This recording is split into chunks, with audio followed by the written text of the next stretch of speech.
وَاتَّقُوا يَوْمًا لَا تَجْزِي نَفْسٌ عَن نَفْسٍ شَيْئًا، اور ڈر جاؤ اس دن سے کہ جس دن کسی شخص سے کوئی بدلہ، کوئی شخص کسی دوسری جان کا بدلہ نہیں دے سکتا۔ یہاں پہ لوگ کہتے ہیں نا جی آپ ہمارے مرید ہو جائیں، ہم خود آپ کے گناہوں کا بوجھ اٹھا لیں گے، اللہ سے بخشوا لیں گے۔ اللہ فرماتا ہے قیامت کے دن سے ڈر جاؤ جس دن کوئی شخص دوسرے کا بدلہ نہیں ہو سکتا۔ حتیٰ کہ بخاری مسلم میں حدیث ہے، سیدہ فاطمہ جنتی عورتوں کی سردار ہے، اور بخاری اور مسلم میں موجود ہے سیدہ عائشہ سے سیدہ فاطمہ سلام اللہ علیہا جنتی عورتوں کی سردار ہے، اور بخاری اور مسلم میں موجود ہے کہ سیدہ فاطمہ سے نبی علیہ السلام نے فرمایا اے میری بیٹی فاطمہ، میرے مال سے جو کچھ لینا ہے نا وہ لے لے، وہ تو اس کا مالک تو میں ہوں، لیکن آخرت کے دن اگر اللہ نے تجھے پکڑ لیا تیرے اعمال کے سبب تو میں تیرے کچھ کام نہیں آؤں گا۔ تو قرآن میں لکھا ہوا ہے۔ سیدہ فاطمہ کو تو کہا جا رہا تھا، سنایا ہمیں جا رہا تھا کہ اگر سب سے زیادہ رشتہ داری کا بینیفٹ کسی کو مل سکتا تھا نا تو سیدہ فاطمہ تھی، لیکن ان کو بھی بتا دیا گیا کہ اعمال کے بارے میں کھلی چھٹی نہیں ہے۔ اور سیدہ فاطمہ کو تو چھوڑ دیں، قرآن میں 3 دفعہ آیت آئی ہے نبی علیہ السلام کے بارے میں، سورۃ الانعام کے اندر، سورہ الزمر کے اندر، سورہ یونس کے اندر، قل انی اخاف ان عصیت ربی عذاب یوم عظیم۔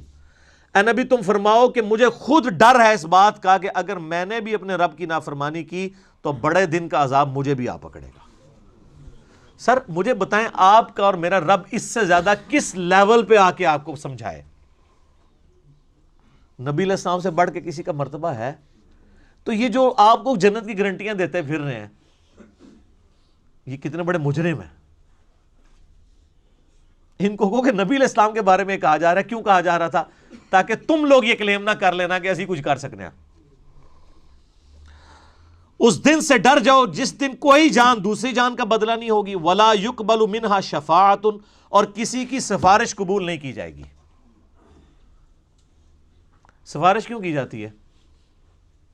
آپ دنیا میں کسی شریف آدمی کی سفارش کے لیے تھانے جاتے ہیں تو ایس ایچ او سے جا کے کیا کہتے ہیں کہ میں اسے اچھے طریقے سے جانتا ہوں، آپ کو غلط فہمی ہوئی ہے، میں گارنٹی دیتا ہوں یہ بندہ اس طرح کا نہیں تھا، اس پہ جھوٹا الزام لگا ہے، یہی کہتے ہیں نا۔ اس طرح کی سفارش اللہ کے سامنے کون کر سکتا ہے کہ یا اللہ جی تواڈے فرشتہ نو بھلیکھا لگ گیا، ایویں انہوں نے گناہ لکھ لینے، مینوں پتہ ہے بڑا چنگا بندہ ہے، اتنی لمبی داڑھی سی دی، پگڑی نہیں دیکھی کڈا نورانی چہرہ تھا، یہ اللہ کو کہہ سکتا ہے؟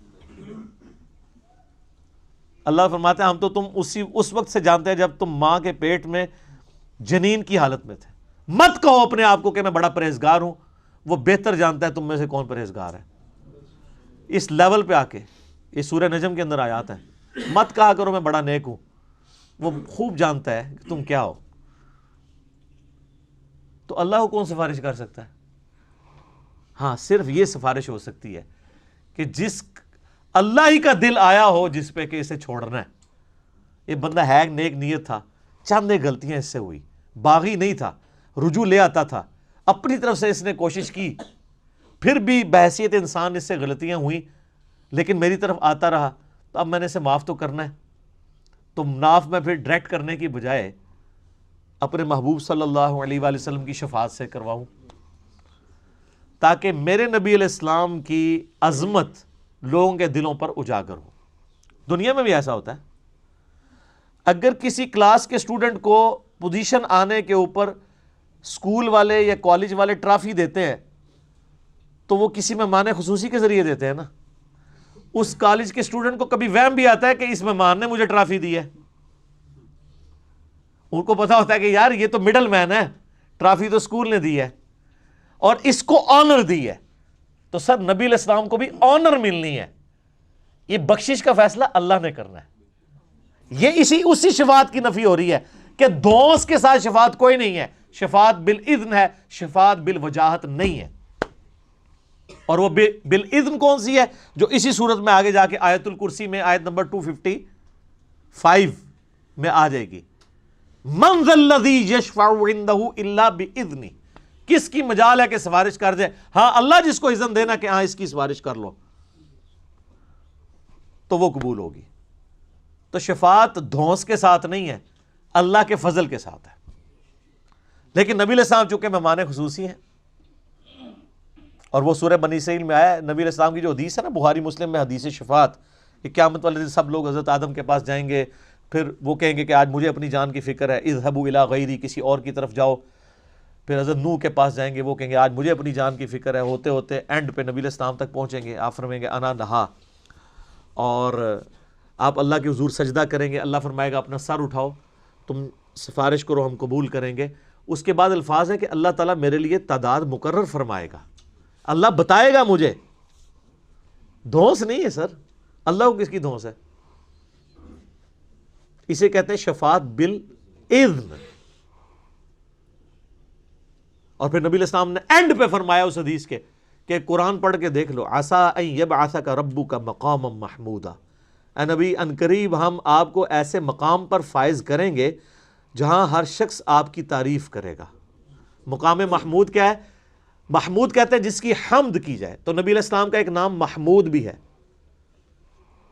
آپ حمد کرنے والے بھی ہیں، اور آپ وہ ہیں کہ جس کی حمد کی جائے.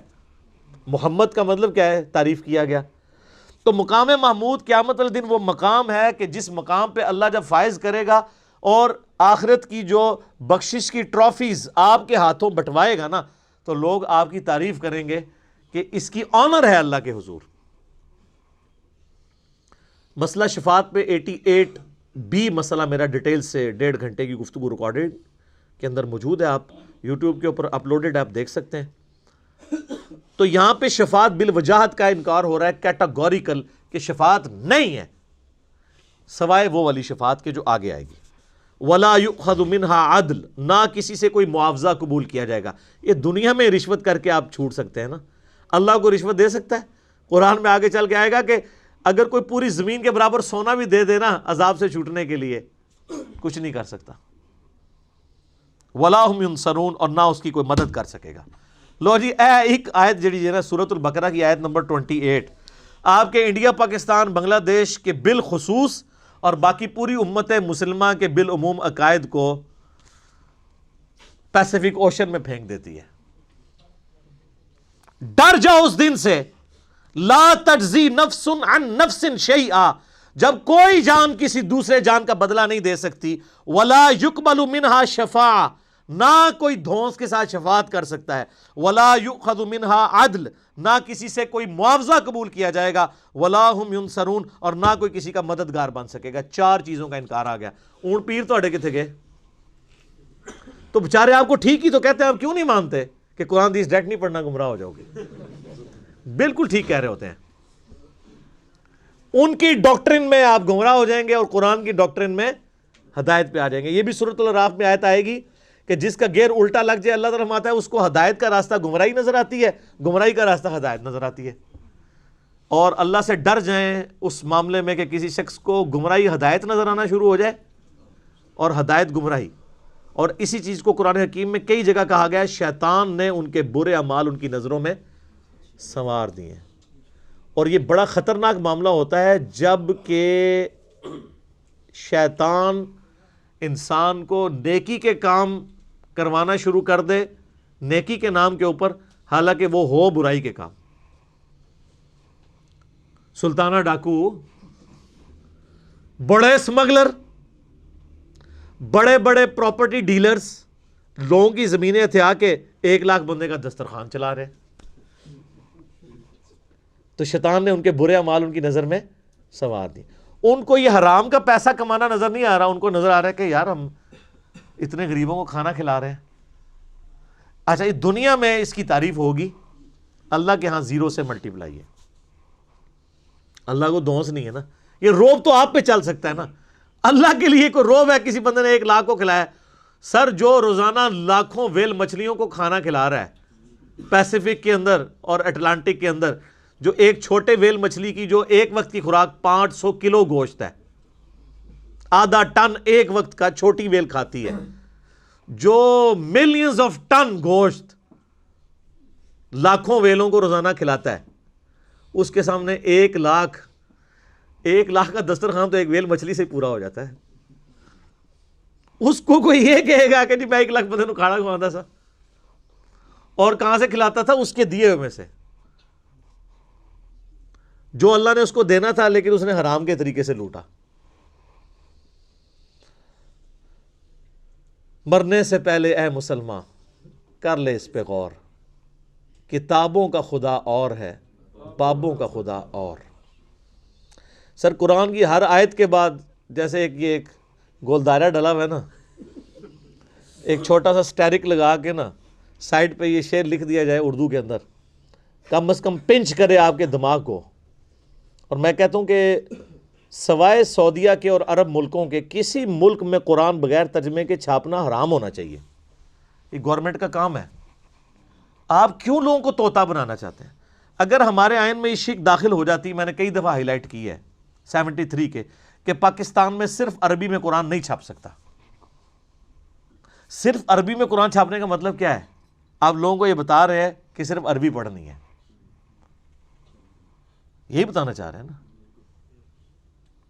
تو کتنا بڑا ظلم کر رہے ہیں۔ قرآن اس لیے نازل ہوا ہے، کہتے ہیں دنیا میں سب سے زیادہ پڑھی جانے والی کتاب قرآن ہے، لیکن اس کا جو سائملٹینیس کنٹراسٹ ہے کہ دنیا میں سب سے زیادہ بغیر سمجھ کے پڑھی جانے والی کتاب کون سی ہے؟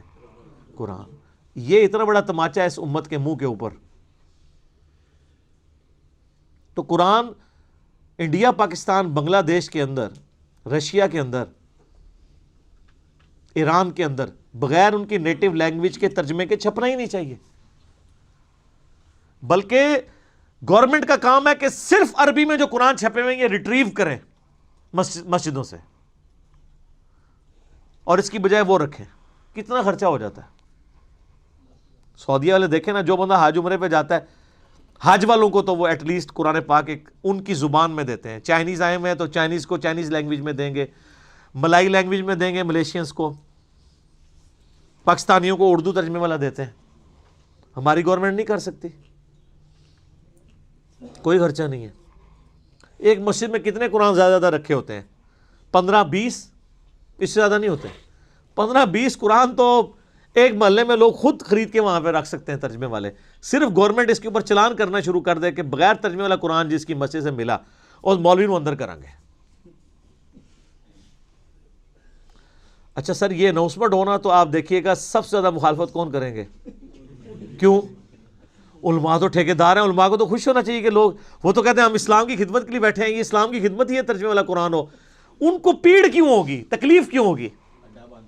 اڈا بند ہو جائے گا، اور ان کو یہ پتہ چل جائے گا بھی قرآن میں یہ کچھ انہوں نے پڑھ لیا کہ یہ مولوی حرام خوری کرتے رہے ہو، کہیں گے دیکھو ساڑھے مولوی صاحب تسی بھی تو وہی کر رہے ہو نا، سانو تو اسی ممبر تے چڑھ کے ہے کہندے ہو، اور خود آپ اپنی جان کو بلائے بیٹھے ہوئے ہیں، اور یہ پرانے کام آپ نے بھی شروع کیے ہوئے ہیں۔ تو پھر ہر گلی سے، ہر مسجد سے انجینئرز نکلیں گے، تو اس ڈر سے وہ کبھی بھی یہ نہیں ہونے دیں گے۔ لیکن ہمت نہیں ہارنی چاہیے۔ میں کہتا ہوں جس کا جدھر انفلوئنس ہے نا، عربی والے قرآن نہیں نکال سکتے، کم از کم اگر 10 عربی والے ہیں تو 10 اردو ترجمے والے وہاں رکھ دیں۔ کل کو کوئی، اور اردو اور ترجمے والے قرآن کے ساتھ سب سے بڑا مسئلہ یہ ہے کہ یہ غلاف میں لپیٹے ہوئے ہوتے ہیں، وہ ویسے ہی نہیں کوئی کھولتا، کون اینج کر کے کھولے پھر اینج کر کے بند کرے۔ غلافوں کے، غلاف تو دشمن ہے قرآن کے، غلاف نہیں ہونے چاہیے۔ ہاں سامنے شیشہ لگا ہو، اچھی الماریاں بنی ہوئی ہوں، ڈسٹ پروف ہوں۔ قرآن کے اوپر غلاف کا کیا تک لگتا ہے؟ آپ خود مجھے بتائیں نا، 2 قرآن پڑھے ہو، ایک غلاف میں اور بغیر غلاف کے، آپ غلاف والے کو ہاتھ لگائیں گے؟ اتنا ٹائم کس کے پاس ہے یار؟ لیکن سعودیہ میں آپ دیکھیں نا، خصوصاً حرمین کے اندر میں نے دیکھا ہے، کمال کام کیا ہوا ان لوگوں نے۔ پیتل کی خوبصورت چھوٹے سائز کی انہوں نے اتنے سائز کی رکھی ہوئی ہیں الماریاں جو سامنے سے کھلی ہوئی ہیں، اور روزانہ ان کی صفائی ہوتی ہے، ڈسٹنگ ہوتی ہے، قرآن جتنے رکھے ہوئے ہیں ان کی۔ اور جیسے ہی کوئی ایسا موسم آتا ہے نا جس میں ہیومیڈیٹی بڑھ جاتی ہے تو وہ شیشہ پلاسٹک جو ہوتا ہے نا، اس کی سامنے لیئرز لگا دیتے ہیں، وقتی طور پہ لٹکا دیتے ہیں تاکہ گیلے نہ ہوں قرآن، اور پھر جب موسم کھل جاتا ہے پھر وہ ہٹا دیتے ہیں۔ مساجد کے اندر بھی، شوکیس کے اندر، میں نے نہیں، وہاں کو غلاف کے اندر میں نے قرآن نہیں دیکھا سعودیہ پورے میں کہ غلاف کے اندر قرآن پڑھا ہوا ہو۔ تو بالکل صحیح اپروچ ہے۔ اور آپ اس لیے عربیوں کو دیکھیں گے، عربی قرآن بہت زیادہ پڑھتے ہیں۔ نماز میں اگر 10 منٹ رہ گئے نا، انہوں نے سنتوں سے فارغ ہو گئے نا، سیدھا قرآن جا کے پڑھنا شروع کر دیتے ہیں پکڑ کے۔ یہ خیر لادہ بات ہے کہ پھر وہ مس ہینڈل بھی کرتے ہیں کہ جماعت کھڑی ہوئی ہے تو وہیں ایسے رکھ دیتے ہیں، بعض کا جوتیوں کے ساتھ ہی رکھ دیتے ہیں، یہ اس مس ہینڈلنگ لادہ بات ہے۔ لیکن قرآن یہ چاند ایک، جس طرح جاہل گوار یہاں موجود ہے وہاں بھی موجود ہیں، لیکن اوورال قرآن کے ساتھ جو ان کا شغف ہے نا، ظاہر ان کی اپنی زبان کے اندر ہے، وہ نظر آتا ہے۔ باقی پریکٹیکلی اگر آپ کہیں کہ ان کی زندگی میں کوئی فرق پڑا ہوا ہے تو وہ تو اسی وقت پڑے گا نا جب قرآن جو ہے وہ کبھی فزکس کی کتاب چومنے سے یا صرف تلاوت کرنے سے فزکس نہیں آپ کو آئے گی جب تک آپ اس کو سمجھیں گے نہیں. تو سر فزکس سمجھے بغیر نہیں آ سکتے, قرآن سمجھے بغیر کیسے آ سکتا ہے جب تک آپ اس کے اوپر تفکر نہیں کریں گے.